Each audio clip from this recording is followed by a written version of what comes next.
Aleluia. E eu separei essa palavra, o caminho dos que querem andar em vitória. Diga eu. Aleluia. Irmãos, eu quero ler um texto com você. Está em Hebreus 12. Hebreus 12. Meu filho, essas máquinas estão ligadas? Estão? Cadê o menino, o vigia? Meu filho está ligado, tá? Essas aqui. E vamos demitir. O Rubem não dá mais para demitir. Agora o pastor Joane. Olha. Obrigado. Vai consertar. Vamos lá. Olha comigo Hebreus 12, do versículo 1 e o versículo 2. Portanto, também nós, uma vez que estamos rodeados por tão grande nuvem de testemunhas, livremo-nos de tudo o que nos atrapalha e do pecado que nos envolve e corramos com perseverança a carreira que nos é proposta. Tendo os olhos fitos em Jesus, autor e consumador da nossa fé, ele, pela alegria que lhe fora proposta, suportou a cruz, desprezando a vergonha, e assentou-se à direita do trono de Deus. Você pode dizer amém? Lá no versículo 4 diz assim: na luta contra o pecado, vocês ainda não resistiram até o ponto de derramar o próprio sangue. Leia comigo. Na luta contra o pecado, vocês ainda não resistiram até o ponto de derramar o próprio sangue. Irmãos, o primeiro passo para quem quer andar em vitória, diga comigo, olhar para Jesus. Diga, olhar para Jesus. E nesse olhar para Jesus, o próprio texto de Hebreus, eu compreendo que olhando para Ele, Ele vai ativar em nós 3 comportamentos aqui que dependem de nós e não só dele. O fato de olhar para Jesus não é de uma maneira passiva. Eu preciso compreender que Ele é o poder, é o homem que viveu sem pecado, é o homem que teve vitória como um ser humano nessa terra, e é por isso que eu vou ter vitória. Mas o versículo 12, o versículo 1 que nós lemos, antes dele dizer olhar para Jesus, ele diz assim: deixemos toda a carga. Uma outra versão diz assim: livremo-nos de todo o peso que nos torna vagarosos. Outra versão diz: deixemos todo embaraço. Uma versão diz: deixe o que lhe atrapalha. A tradução também: deixe todo o peso. E a outra disse: deixe todo embaraço. E peso, você lembra de um corredor, um atleta? A vida cristã não é uma corrida de 100 metros, nem de 200, nem de 400 metros. É uma maratona. Você não pode levar peso. Mas ele diz assim: deixemos também todo embaraço. O embaraço aqui é o impedimento. Na língua espanhola, uma mulher grávida, ela está o quê? Embaraçada. Quer dizer, ela está limitada. O embaraço, eu lembro de quem cria galinha, de pinto, quando ele se enrola numas linhas, ele fica embaraçado e ali não sai mais. Mas ele disse: nos livrando de todo embaraço. A maneira também como se pega avestruz, ou pega ema, corre muito, tem pernas longas, eles pegam uma corda, botam 2 pesos nas extremidades, e joga de cima do cavalo, joga no meio das pernas, embaraça ela e elas caem, assim eles pegam. Diga comigo: Senhor, diga: Senhor, me ajuda a identificar o que é peso, o que é embaraço, o que é que me atrapalha. Irmãos, o entendimento, preparando essa palavra ontem, lembrando, aqui, irmãos, olhando para Jesus, Ele vai me ajudar a identificar. Que embaraço. eu tenho na minha vida. Pode ser uma opinião, um conceito, pode ser um vício, pode ser uma opinião sua que você não abre, pode ser algo que você coloca como desculpa. Embaraço, ele é um impedimento nessa caminhada de vitória.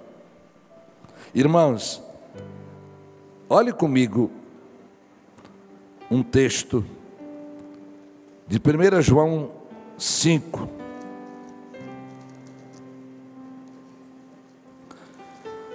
Primeira João 5,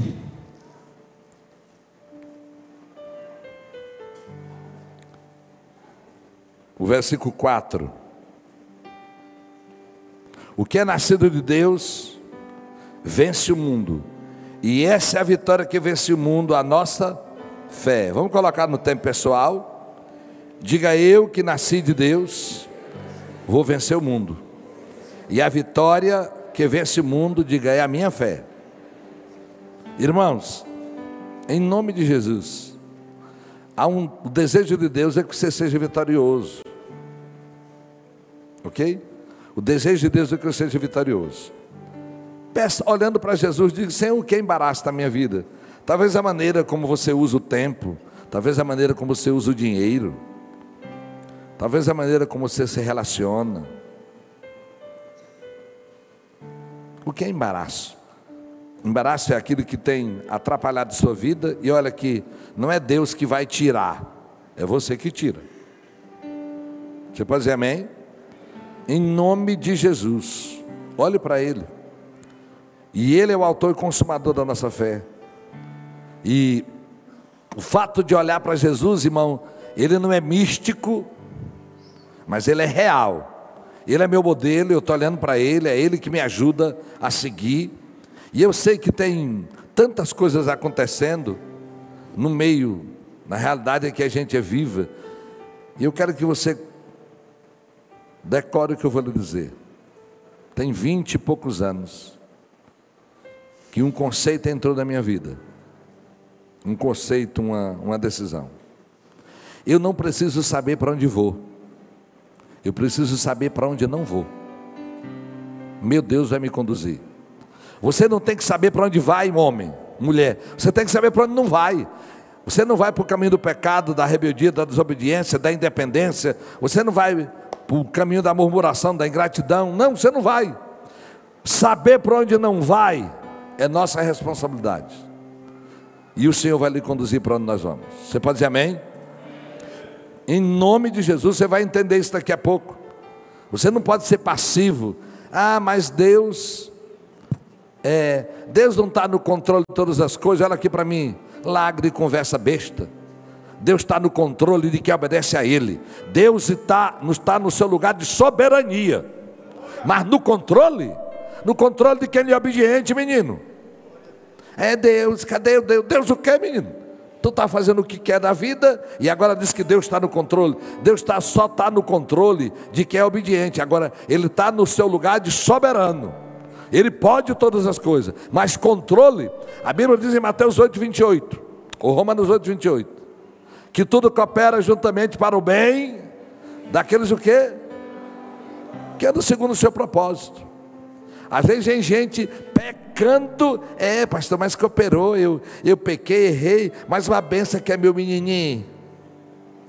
Eu digo a benção que é menininho, que Deus abençoa, criatura. Larga de fazer coisa de doida. Esse menino é benção, mas eu tenho que orar muito. Criado sem pai, tu querendo ser pai e mãe, e ainda vai dizer que Deus é bom, que não, Deus é bom que não deixou tu estéril.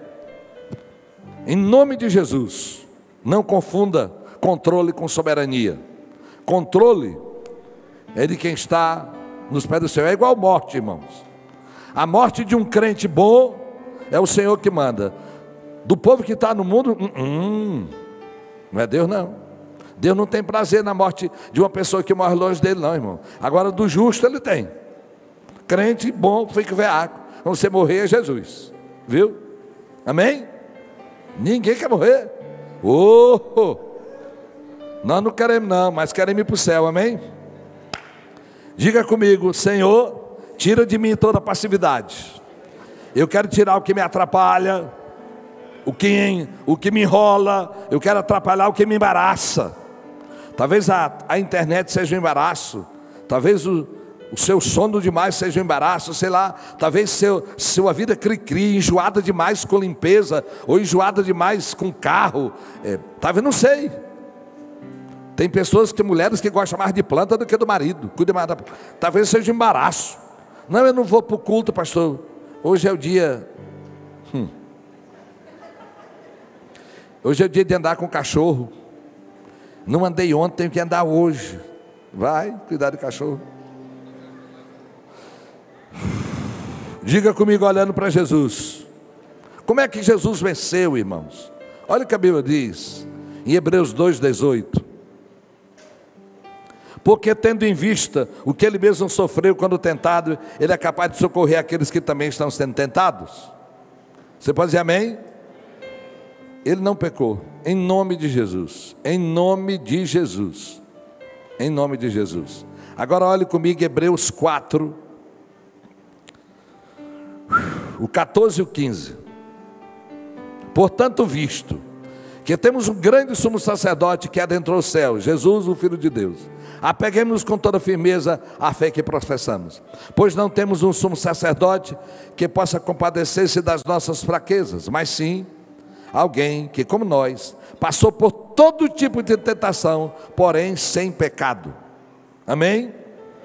Olhando para Jesus, todas as vezes que eu leio esse texto, eu lembro de um missionário chamado Bruce Oliver, um missionário americano no sertão do Piauí, era missionário em corrente, e lá na década de 70, no começo de 80, antes dos anos 80, uma criança adoeceu em corrente no Piauí, e o lugar de socorro mais próximo era Brasília. Mas o pastor Bruce Oliver tinha um avião pequeno, mas ele não tinha autorização para pilotar de noite, não tinha carteira para pilotar de noite. Mas passava a vida, vários carros vieram à noite e iluminaram aquela estrada. E uma pessoa orientou o pastor Bruce Oliver e disse assim para ele: pastor, se lance na escuridão e olhe para o Cruzeiro do Sul. Abaixo do Cruzeiro do Sul é Brasília. E com esse mapa na cabeça, ele chegou a Brasília a tempo de socorrer aquela criança.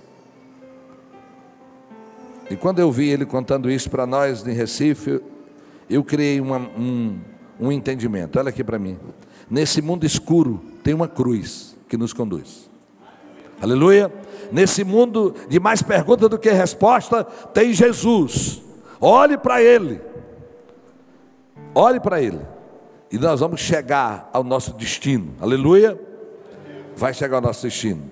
Essa criança foi socorrida, mas depois ia falecer. Mas ele chegou naquele lugar. Em nome de Jesus.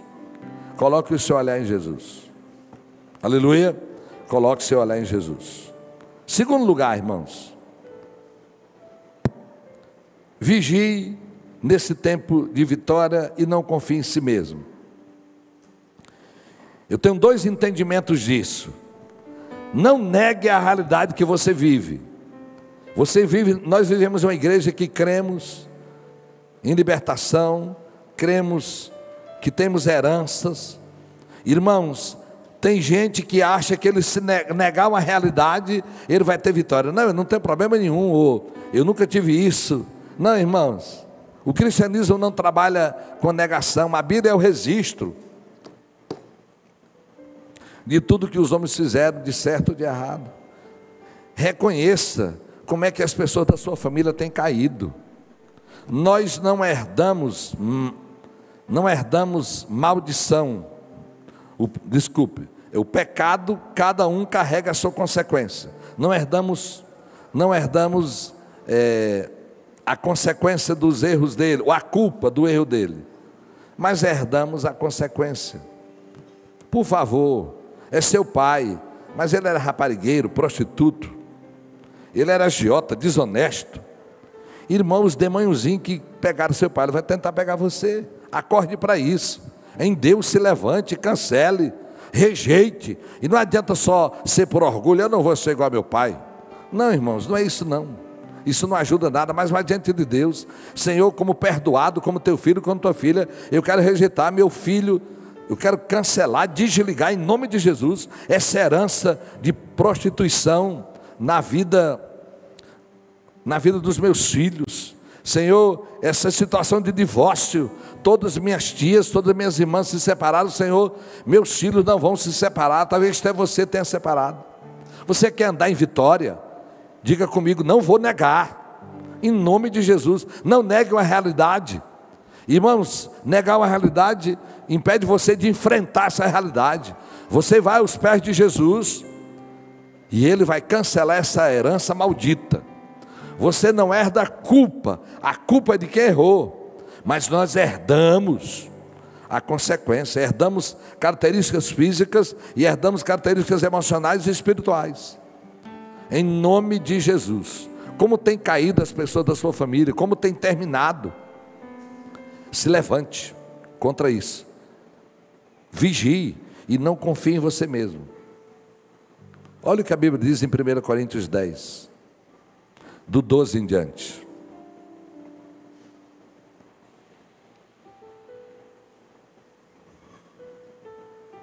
Assim, aquele que julga estar firme, cuide-se, para que não caia. Não sobreveia a vocês tentação que não fosse comum aos homens. E Deus é fiel. Ele não permitirá que vocês sejam tentados além do que pode suportar. Mas, quando forem tentados, Ele lhes providenciará um escape para que eu possa suportar. Você pode dizer amém? Irmãos, peça a Jesus, Ele é o escape. Talvez você diga, pastor, essa palavra para qualquer tipo de tentação mesmo as pessoas que lutam contra drogas, e principalmente contra o crack. Talvez você diga, pastor, por que é que elas não conseguem vencer? É porque um dia elas ultrapassaram esse limite, elas se colocaram em situação, e a droga, que é um mecanismo externo, viciante, tem um poder fora do comum, mas até o dia que tocaram, elas andavam debaixo desse princípio. Nenhuma tentação é tão grande que você não possa resistir. Agora, adoecidos pela droga, você tem que vigiar dobrado, mas um dia, você não podia ter entrado debaixo disso. Vigie, não confie em si mesmo, em nome de Jesus, e creia que em Jesus você pode suportar. Talvez, irmãos, alguma coisa que você vem caindo e que nunca acerta, ou na mentira, ou na desonestidade, pergunta para Jesus. Diga, Senhor, por que eu estou mentindo? Senhor, por que essa área da minha vida? Porque várias pessoas me chamam de fofoqueiro. Senhor, me ensina aqui, de onde vem isso? Pergunte para Jesus. Nós temos uma pastora do ministério, e ela mesma descobriu que quando ela começava a falar algo, ela aumentava, dava uma florida, e ela veio um dia chorando, pastor, eu descobri que eu minto, e aumenta a história, como se fosse a maneira de ser mais aceita.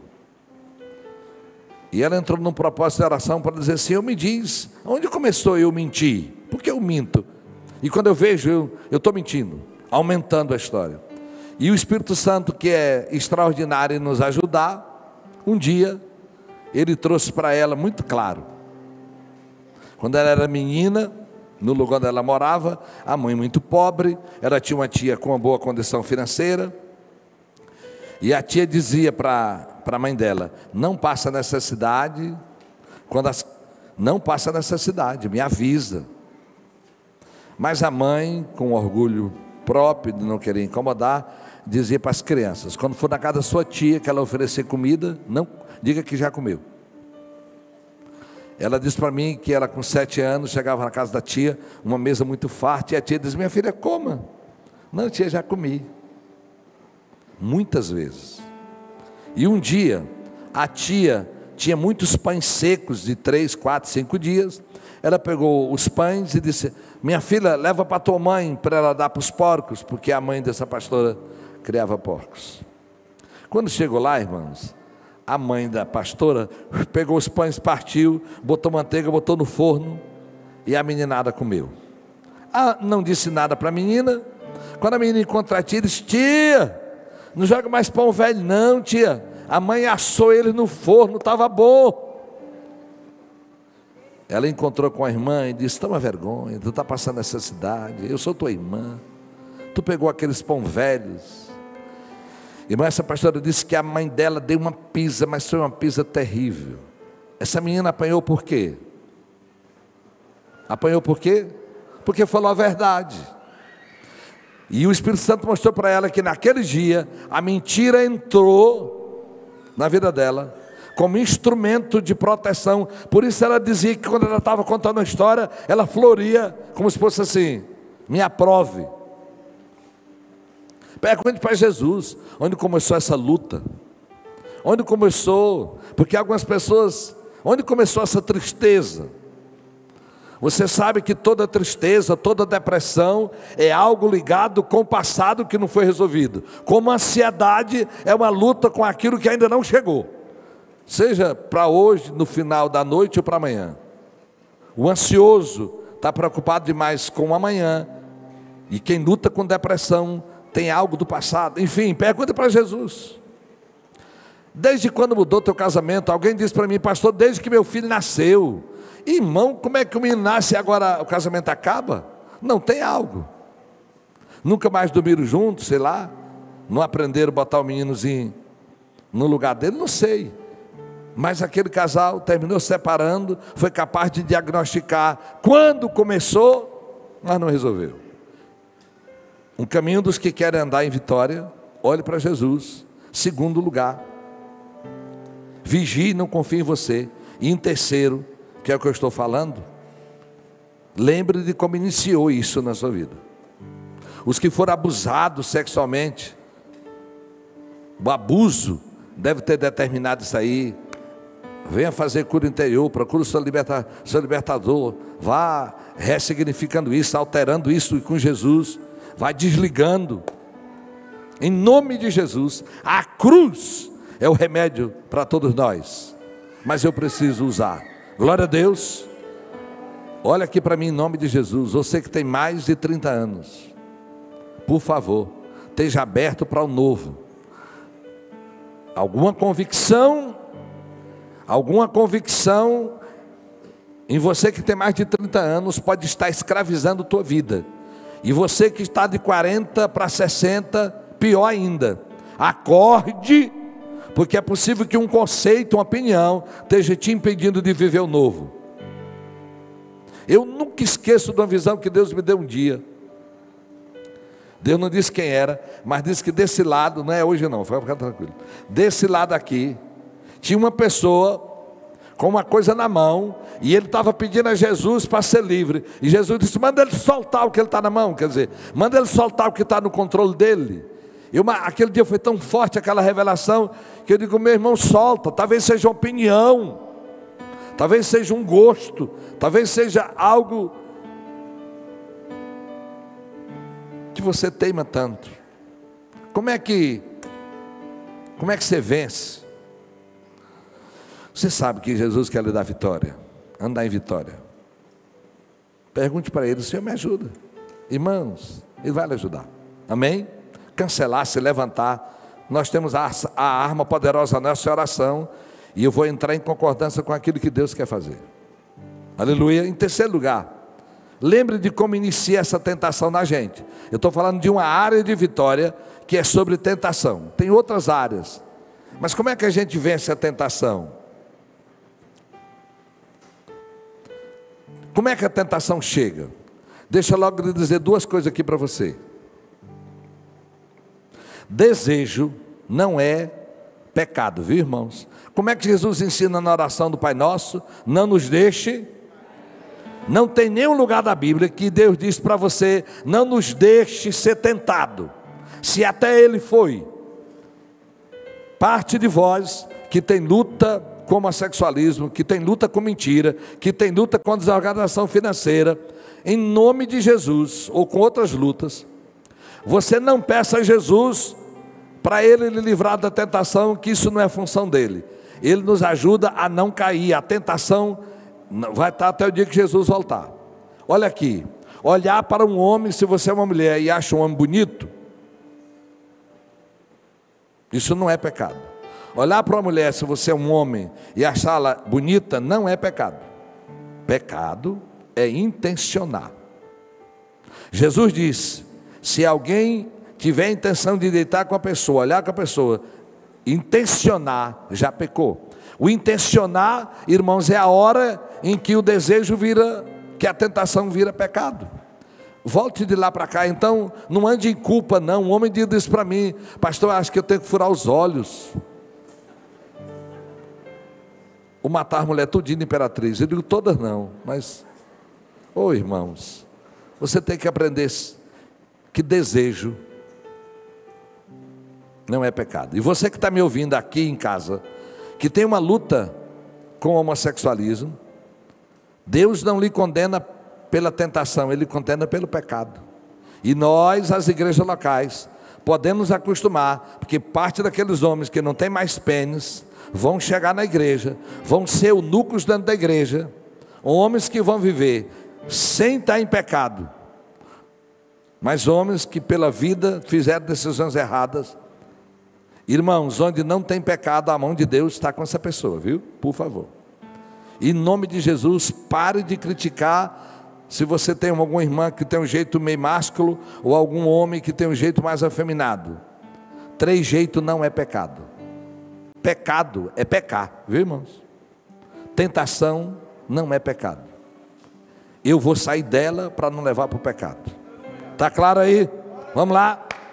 Diga comigo, Tiago 1, quais são os 2 tipos de tentação? Como é que a gente é tentado? Tiago 1 diz que é quando, Tiago 1, do 12 em diante, 14 diz: cada um porém é tentado pelo próprio desejo, sendo por ele arrastado e seduzido.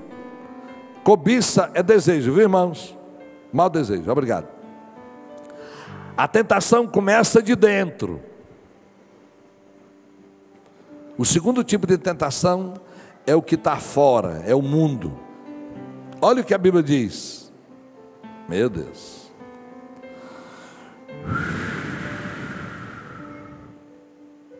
1 João 2, do 15 em diante. A primeira tentação é desejo, está interno. Aqui você vai falar em línguas, aqui você vai pedir a Deus para tirar, aqui é uma luta sua. A gente diz aqui, mas é na mente. Esse desejo está dentro, e se você ceder, ele vai gerar o pecado, vai gerar a morte. Mas o outro tipo de desejo, irmão, é o que vem do mundo para fora, é o que está de fora que quer vir para dentro. 1 João 2 diz: não ame o mundo, nem o... 1 João 2,15: não ame o mundo, nem o que nele há. Se alguém ama o mundo, o amor do Pai não está nele. Pois tudo que há no mundo, a versão NVI não é melhor, cobiça, diga comigo, desejo. O desejo da carne, o desejo dos olhos e a ostentação dos bens não provém do Pai, mas do mundo. O versículo 17 diz: o mundo e seus desejos passam, mas aquele que faz a vontade de Deus permanece para sempre. Aleluia. Sabe o que? Talvez isso seja a grande luta nossa hoje, irmãos, porque esse é o século do homem. O homem virou seu próprio Deus, e agora é o centro. Se eu sinto vontade, então eu vou. Se eu quero, então eu quero. Se você olha, 50% da internet é só dizendo das coisas erradas que você deve agir. Completamente. Em nome de Jesus, cuidado com o que está dentro, e cuidado com aquilo que está fora, que quer entrar. Em nome de Jesus. Como é que você faz? Lembre como a tentação começa. Isso que está oferecido é do mundo ou de Deus? O que está dentro é dele? Vá para Jesus, em nome de Jesus. Concluindo, observe como Jesus foi tentado. Você já sabe que ele foi tentado em tudo, mas como é que Jesus foi tentado e como é que Eva foi tentada? A mãe Eva, o diabo colocou dúvida no coração dela. Não, foi Deus que disse isso, mas não é bem assim não. Como é que Jesus foi tentado? Toda a proposta do diabo, ele tirou ela. Ou nós estamos conduzidos pelo engano da irmã Eva, da mãe Eva, ou vamos seguir a Jesus. Toda tentação, o lastro, a base, o alicerce da tentação é o engano. Peça a Deus que Ele livre do engano. O engano é uma meia-verdade. Irmãos, e nós estamos dando meia-verdades para nós o tempo todo. Nós estamos nos enganando o tempo todo. Diga, Senhor, tenha misericórdia. Se você quer andar em vitória, irmãos, tire essa passividade sua. A base da tentação é o engano. Ah, mas isso aqui eu resolvo amanhã. E você vai procrastinando, vai deixando para depois. Ô irmão, você vai protelando. Tome decisão hoje. Você está cansado. E algumas pessoas, irmãos, porque ela não vive em vitória, ela desiste. Ah, Jesus não me ama, Ele não me ouviu. Eu queria que Ele tirasse esse desejo de mim. Que conversa, menino. Jesus está com você para vencer a tentação. Não foi Ele que botou esse desejo não. Ou não foi Ele que colocou esse estilo de vida. Ele está com você para lhe ajudar. É uma promessa dele, Ele estaria conosco todos os dias. Em nome de Jesus, tira tudo aquilo que é engano. Pare de se enganar, você não é coitadinho, você não é vítima, nasceu numa realidade que Deus não queria talvez, mas agora você conhece Ele e com Ele nós podemos todas as coisas. A palavra diz que com Ele é possível passar por todas as coisas, e a Bíblia garante com muita certeza. Abra comigo aí. Eita Jesus. Darama Kusuirodokoma. Ele é fiel.